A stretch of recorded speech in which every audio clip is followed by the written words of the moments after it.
This channel does not promote any violent, harmful, or illegal activities. All content provided by this channel is meant for an educational purpose only. নমস্কার, দেখছেন TV nine Bangla. আপনাদের সঙ্গে রয়েছি আমি তন্নিষ্ঠা। দমদার 10-এ এবার একটা exclusive খবর দেখাই আপনাদের।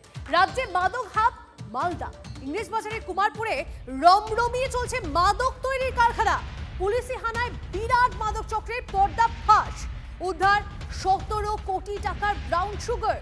কুমারপুরে কারখানায় তৈরি হচ্ছে ব্রাউন সুগার বা হেরোইন, আর সেই মাদক কাস্টমারের কাছে পৌঁছে দিচ্ছে স্কুল পড়ুয়া থেকে গ্রামের মহিলারা। ভেবে দেখুন পরিস্থিতি কোন জায়গায় পৌঁছেছে। কখনো বেবি ফুডের কৌটোয়, কখনো বই খাতায় ভাঁজে থাকছে মাদক। শুভতোষ আমাদের প্রতিনিধি আমাদের সঙ্গে রয়েছে, সরাসরি শুভতোষের সঙ্গে কথা বলবো। শুভতোষ, বইয়ের আড়ালে মাদক, বেবি ফুডের আড়ালে মাদক, কি হচ্ছে রাজ্যে? হ্যাঁ, একদমই তাই। এবং স্কুলের পড়ুয়াদেরকে ব্যবহার করা হচ্ছে মূলত। এবং তোমাকে বলি, শুধু ইংরেজ বাজার নয়, কালিয়াচকের মোজামপুর, সুজাপুর সহ বিস্তীর্ণ এলাকাতে কিন্তু এখন রীতিমতো সেখানে কারখানা বসেছে। মানে যেটা পুলিশ সূত্রে খবর, সেটা হচ্ছে নর্থ ইস্ট থেকে এই সমস্ত কাঁচামাল নিয়ে আসছে এবং এখানে এসে সেটা তৈরি করা হচ্ছে। যেটা ইংরেজ বাজার, কালিয়াচক এই সমস্ত থানা এলাকাগুলোতে মূলত, এমনকি বৈষ্ণবনগরের আর কিছুটা অংশ জুড়ে এই পুরো একেবারে কারখানা ক্রমশই কিন্তু বিস্তার করছে। এবং এখানে আগে যেটা হতো যে বাইরে থেকে সে ব্রাউন সুগার এখানে আসতো এবং এখান থেকে এসে সেগুলো পাচার হতো বিভিন্ন জায়গায়। কিন্তু এখন যেটা দেখা যাচ্ছে যে সেখান থেকে এখানে রীতিমতো তৈরি হচ্ছে এবং সেই তৈরি হওয়ার যে কারখানাগুলো, সেই গোপন কারখানাগুলো, সেগুলো কিন্তু বিভিন্ন জায়গায় গজিয়ে উঠেছে। যেমন ধরো একটা কথা বলো, মালদা কেন, মালদাকেই বেছে নিয়েছে কেন এরা?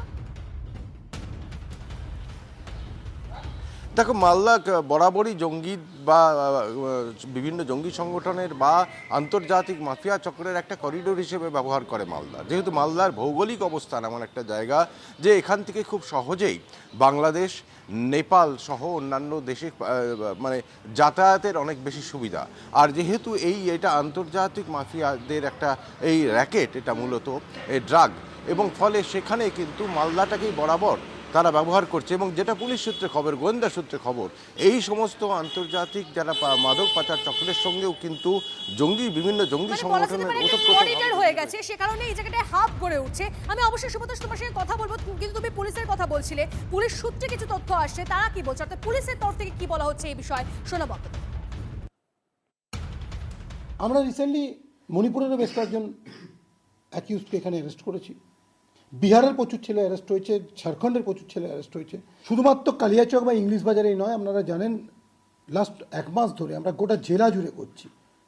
ব্রাউন সুগার যারা ম্যানুফ্যাকচার করে শুধু তাদের নয়, যারা এগুলো পেডলিং করে, যারা ছোটো ছোটো পুড়িয়া বানিয়ে বিক্রি করছে এবং স্কুল কলেজ বা বিভিন্ন জায়গাতে বাজারে বিক্রি করছে, হাটে বিক্রি করছে, তাদেরকেও আমরা অ্যারেস্ট করেছি। বহু এরকম লোককে আমরা অ্যারেস্ট করেছি। শুভতোষ, সেটা একটা চাঞ্চল্যকর খবর যে তরুণ তরুণীদের স্কুলে থাকার কথা, পড়াশোনা করার কথা, সেই বয়সে তারা মাদক সাপ্লাই করছে। এবং শুধুমাত্র তাই নয়, এর ক্যারিয়ার যারা রয়েছে, মায়েরা, সদ্য যারা মা হয়েছে, নতুন মা হয়েছে, তারাও নাকি এই প্রক্রিয়ার সঙ্গে যুক্ত। কিন্তু তারা এই কাজটা করতো কিভাবে? দেখো, মূলত এখানে যেটা দেখা যাচ্ছে যে গ্রামগঞ্জে যাদেরকে ব্যবহার করা হচ্ছে, যারা মানে পুলিশের চোখে ধুলো দেওয়ার জন্য মূলত ব্যবহার করা হচ্ছে যে নিডি সেই সমস্ত পরিবার, বিশেষ করে স্কুল পড়ুয়া যারা মাদক সম্পর্কে বা এই সম্পর্কে কিছু বোধই নেই, অবোধ শিশু, সেই সমস্ত শিশুদেরকে ব্যবহার করা হচ্ছে। কিভাবে? তাদেরকে খুব সামান্য কিছু পয়সা দিয়ে হয়তো বলা হলো যে সে অমুক জায়গায় তাকে পৌঁছে দিতে হবে। সে পৌঁছে দিল, কিছু পয়সা পেল, এবং তাকে শুধু পয়সা নয়, তাকে সেই নেশাতে আসক্ত করে দেওয়া হচ্ছে, যাতে সে একেবারে সেই মগজ ধোলাই, যেমন আমরা যে সত্যজিৎ রায়ের সিনেমাতে দেখেছি, সেই রকমভাবে মগজ ধোলাই হয়ে যাচ্ছে এই নেশার মাধ্যমে। এবং তারপরে তারা ক্রমশ আসক্ত হয়ে উঠছে এবং আসক্ত হয়ে গিয়ে সেটা মানে তাদের দ্বারা নিয়ন্ত্রিত হচ্ছে। সে মাফিয়া চক্রের মূল পান্ডা যারা, তাদের দ্বারা তারা নিয়ন্ত্রিত হচ্ছে এবং নেশা আসক্ত হয়ে তারা কিন্তু সেই ক্যারিয়ার হিসেবে ব্যবহার করছে। শুধু শিশুরা নয়, একই সাথে মহিলারা তাদের কোলে শিশুকে ব্যবহার করছে, কখনো বেবি ফুডের মধ্যে নিয়ে যাচ্ছে, কখনো দুধের বোতলের মধ্যে মাদক নিয়ে যাচ্ছে। পড়ুয়ারা, স্কুল পড়ুয়ারা বইয়ের মধ্যে দিয়ে লুকিয়ে সেই মাদক নিয়ে গিয়ে অন্য কাউকে পাচার করছে।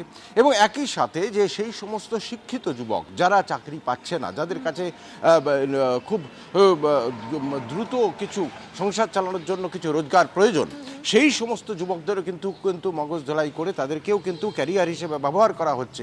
এরকম আমরা বেশ কিছু যুবকের সাথে কথা বলেছিলাম, এমনকি বেশ কিছু নাবালকের সাথেও কথা বলেছিলাম যারা এই চক্রের সঙ্গে যুক্ত হয়েছিল। কোনো ক্রমে তাদেরকে উদ্ধার করে এনে তারা আলোয় ফেরার চেষ্টা করছে এবং দেখা যাচ্ছে যে নজর রাখো সুব্রতোষ, আপাতত তোমায় ধন্যবাদ। আর এই যে স্কুলের শিক্ষক যারা রয়েছে, অর্থাৎ যেমনটা সুব্রতোষ বলছিল যে বই খাতার আড়ালে, সেই বই খাতার ভাজে ভাজেও এই মাদক পাচার হয়ে যাচ্ছে, সেরকম একটি স্কুলের যিনি প্রধান শিক্ষক তার বক্তব্য আমাদের কাছে এসেছে। তিনি কি বলছেন আপনাকে শোনাবো, তার পাশাপাশি জেলা শাসক তার বক্তব্য শুনুন। একে তো আমাদের যা পশ্চিমবঙ্গের যা বর্তমান পরিস্থিতি, সেখানে চাকরি বাকরি নেই, যুব সমাজের একটা অরাজক একটা জায়গা তৈরি হয়ে আছে।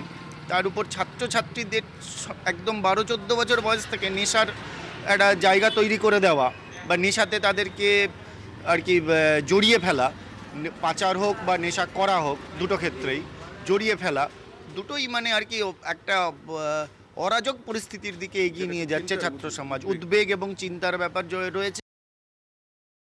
আশা করি এরকম জিনিসটা আমরা আটকাতে পারবো। অ্যান্ড আমাদের বাচ্চাদের সেফটির জন্য আমাদের ডিস্ট্রিক্ট চাইল্ড প্রোটেকশন অফিসারও আছে, আমাদের চাইল্ড ওয়েলফেয়ার কমিটিও আছে। যদি যেখানে আপনারা কিছু এরকম কেস পান আমাদেরকে জানাতে পারবেন। এই চাঞ্চল্যকর খবর সামনে আসার পরে রাজনৈতিক চাপানো শুরু হয়েছে, কি বলছেন শুনুন। আমাদের রাজ্য সরকার এবং পুলিশ প্রশাসন একটা ব্যবস্থা করে বর্তমানে একটা কন্ট্রোল জায়গায় আনতে হয়েছে। আমার মনে হয় পুলিশ প্রশাসনকে আরও বেশি একটু সময় দেওয়া দরকার এটাকে একদম নির্মূল করার জন্য। সরকার 15 বছর ধরে যেটা বলেছে সেটা তো করেনি, তার প্রমাণ আমরা 12 থেকে 18 বছরের ছেলেদেরকে দেখলেই বুঝতে পারছি। এই নেশা এমন পর্যায়ে গেছে যে থানাতে গেলেই দেখতে পাবেন, সমস্ত থানার পুলিশ অফিসাররা ওই নেশাখোর ছেলেদেরকে পুড়িয়ে দেয় নির্দিষ্ট সময়।